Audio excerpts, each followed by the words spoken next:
Your emotional wave is your greatest portal into your creativity.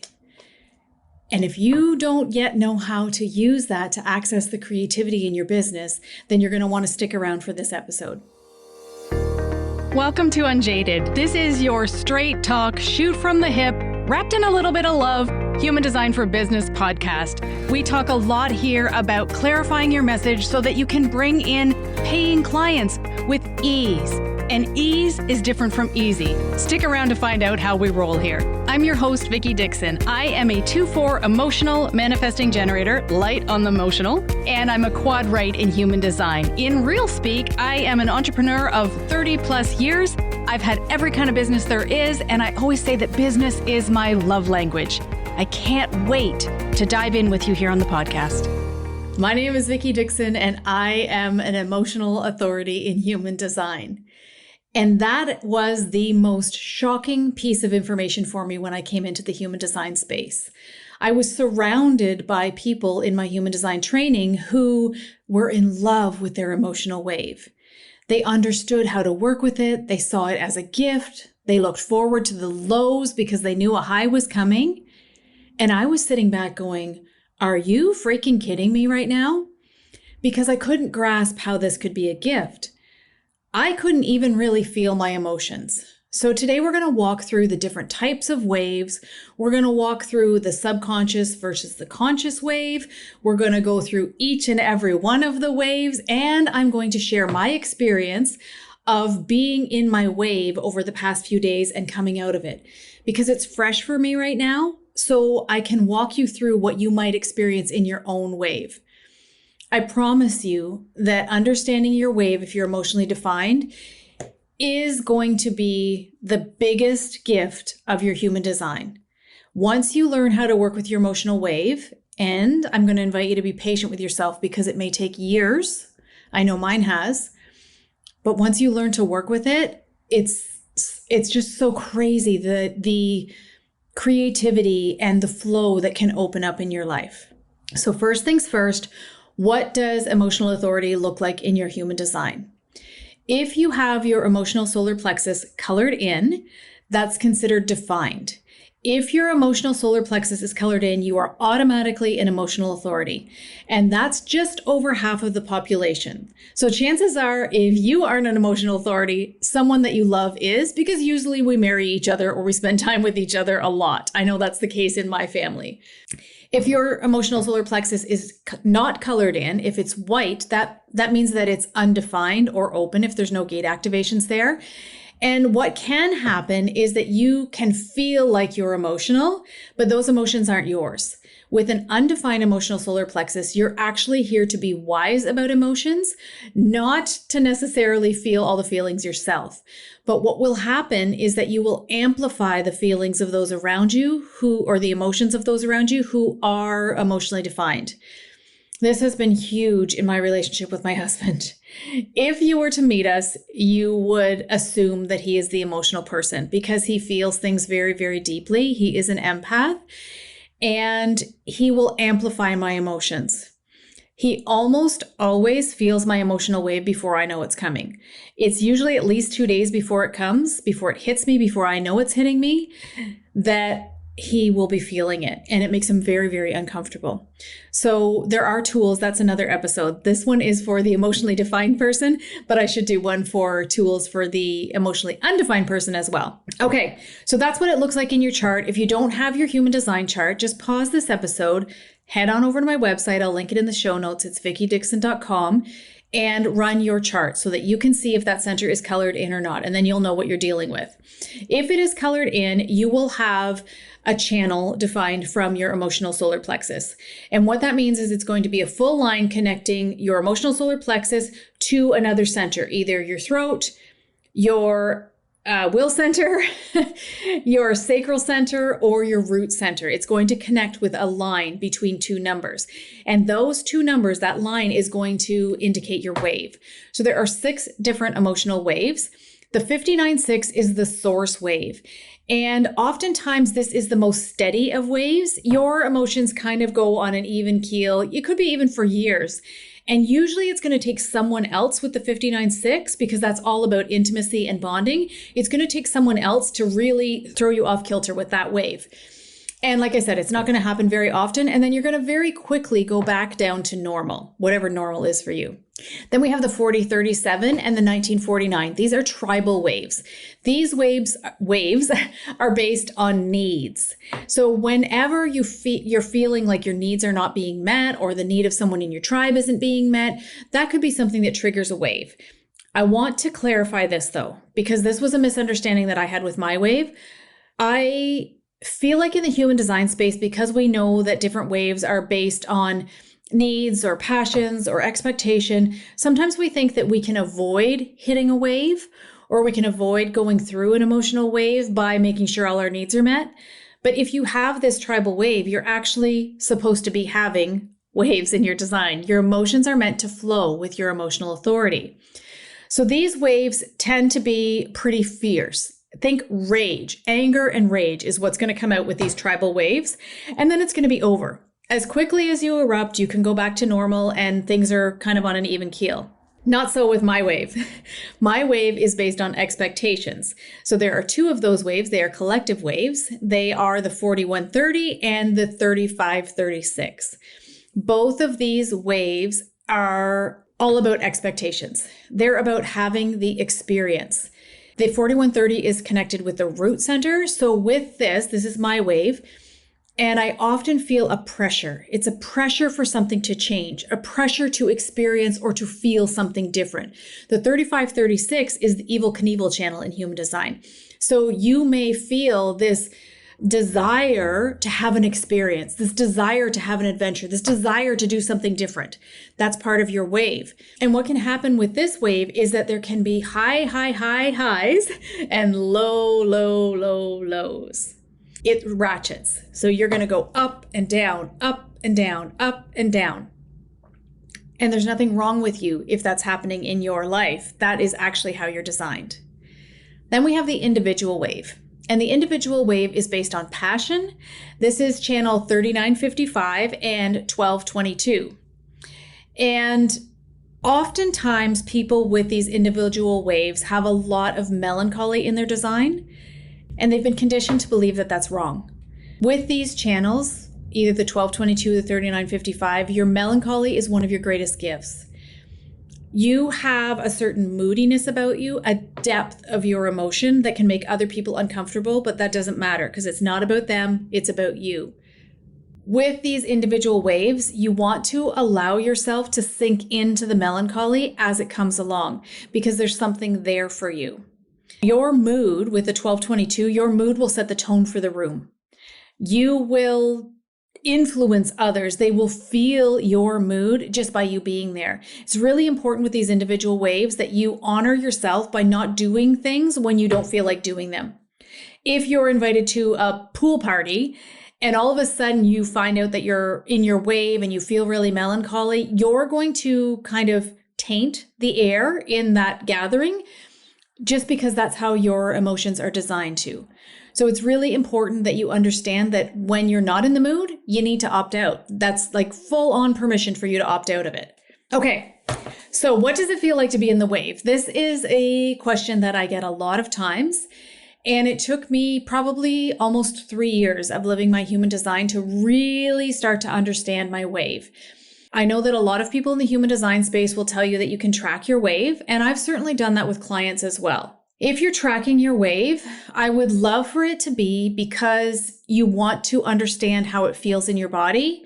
You want to understand how you're processing emotions and the things that are coming up for you. I don't love for people to track their waves so that they can time them. And that's because I feel like that can allow us to bypass some of the emotions that are coming up and some of the experiences that are coming up for us to have. When you are timing your cycle of your waves, you can fall into this pattern of being, oh, my wave is coming, so I'm just going to whatever, which isn't really allowing you to get into the emotion that you're experiencing with that particular wave and process and move your way through it. I'm going to tell you what my wave feels like, and most of the clients that I've worked with, no matter what type of wave they have, this is the kind of feeling that they may have in their body as they move through it. So with the emotional wave comes exhaustion. It's like walking through quicksand.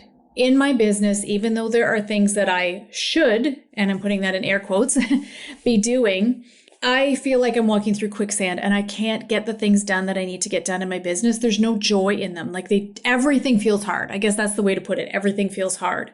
Another thing is that I have a lot of brain fog. And this is what I want you to start to think about if you are working with your emotional wave. How unclear are your thoughts when you're in a wave? This is no time to be making decisions. So oftentimes in the human design space, we'll hear how you make a decision as emotional authority is that you go through X number of days, weeks, months, whatever. And if at any point in your wave, it's a no, then it has to be a no. Well, if that was the case for me, I would never do anything because in the low of my wave, everything is going to be a no. So this last wave that I was in, I had gone to a mastermind prior to my wave hitting. I had gone to a mastermind event, a live mastermind event with 200 people. I'm a second line in my human design, which means that I need time away to retreat. So the experience of the mastermind and the time afterwards was different for me. I had these high expectations, which yes, my challenge in life is to not have those expectations with the 4130 or to not be so attached to those expectations. Nonetheless, I had expectations that I would be able to go to my Airbnb after, I would be able to relax, I would be able to process what I had come through at the mastermind for me. And none of that happened. We ended up being go, go, go, go, go the entire week. So my second line didn't get a chance to come down. And my emotional wave was feeling like really the pressure around this did not meet my expectations. Now, I had gone to the mastermind wanting to get clarity around a business membership that I am going to be bringing to you in the next couple of weeks. And I just couldn't grasp it. And I couldn't grasp it because I was starting my emotional wave. And then over the next week or so, when I should, again in air quotes, have been able to get a hold of that and bring it all together. And, time is running out. I wanted to do this on May 1st, all of these things, but it was still murky. Really, really murky. I was working it out with one of the participants in my mastermind, and I was working it out with ChatGPT, journaling it out, all of the things, but nothing was coming together. My thoughts just were not clear. And that's because I was in my emotional wave. Typically in an emotional wave, your mind feels murky and mucky, and that's okay. Just take the pressure off yourself by letting yourself have a pass. When you're in your emotional wave, not only do you not make decisions, you don't push yourself through. I said to a friend the other day, I have no idea how for almost 50 years I pushed myself through my emotional wave because now I cannot do it. I ended up napping every day for 4 or 5 days. And there was a couple of days even where I was back in bed by 10 in the morning. And that's not like me. But this wave was stronger than the others. So oftentimes with this collective wave, I will get little waves. It's these highs and lows, highs and lows, highs and lows, this ratchety wave. And it's not really a massive deal, but every few months it gets to be a massive deal. And sinking into self-care is necessary. Sleeping, walking in nature, journaling, doing the things that actually relax my nervous system and allow me to feel my emotions. So here's another thing about your emotional wave. I mean, there's so much we could do in a reading. I could do a whole reading on just your emotional wave and how to work with your emotional wave because there's so much for each and every one of us with this. But one of the things to notice is whether your wave is conscious or unconscious. So on your human design chart, is it red or black? Mine is red, subconscious. Also, my emotional solar plexus is completely disconnected. My emotional solar plexus and my root is where my split is. They're completely disconnected from the rest of my design. And that forms my authority, the biggest piece of my design. But I can't get a hold of it sometimes. No wonder I say that I'm light on the emotional. I was raised not to feel my emotions, like maybe you were as well. And it's subconscious. I'm not aware of it most of the time. It's not who I think I am. And it's detached from the rest of my design. So this means it's a little more nuanced for me to kind of get in there and feel those emotions. If yours is black, that channel is black or conscious in your design, you may well be way more aware of your emotions than I had been for almost 50 years. You may be someone who identifies as an emotional person. You're like, oh yeah, that's totally me. I can totally feel that because it's who you think you are. It's part of your personality. So you want to be looking at that. Is it conscious? Is it unconscious?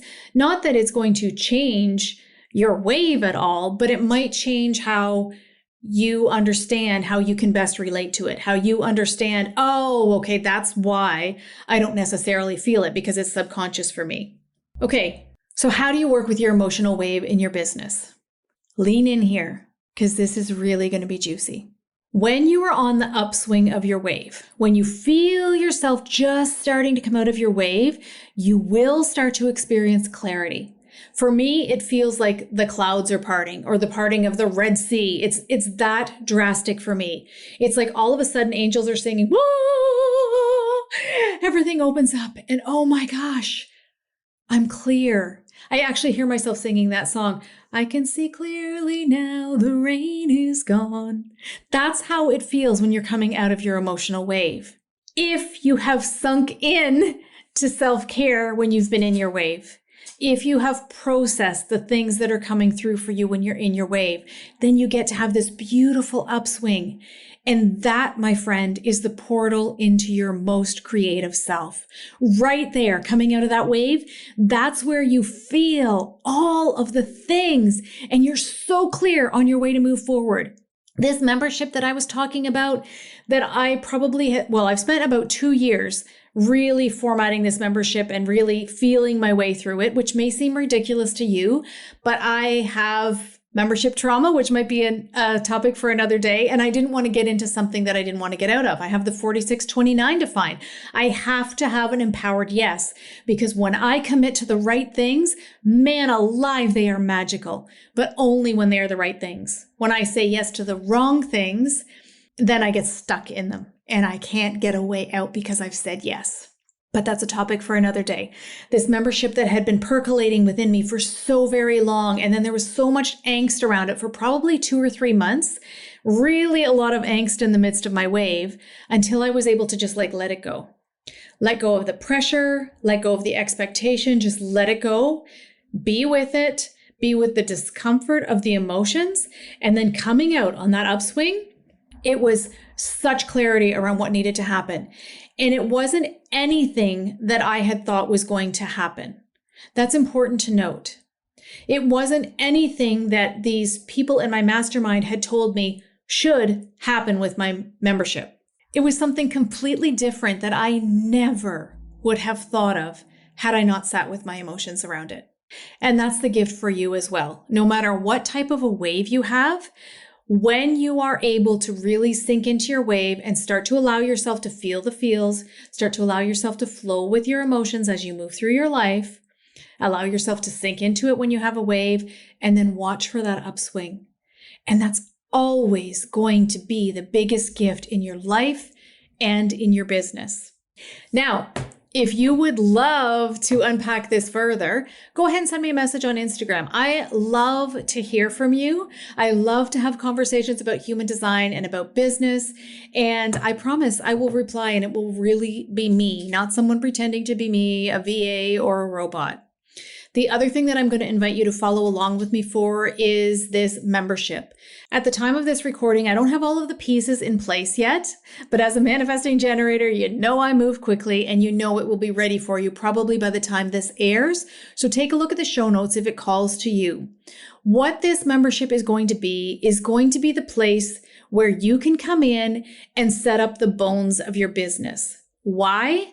Because so many entrepreneurs that I see, whether they're in the human design space or not, maybe leaning into their human design, maybe leaning into their spiritual tools, but don't have any structure in their business. They don't know how to write a sales page. They don't know how to create an offer. They don't know how to launch. All of these things are big pieces of your business. And you may be someone who's worked with a lot of coaches before and you have all of these pieces of your business, but nothing is working together and nothing is connecting. This is one of my superpowers in my design.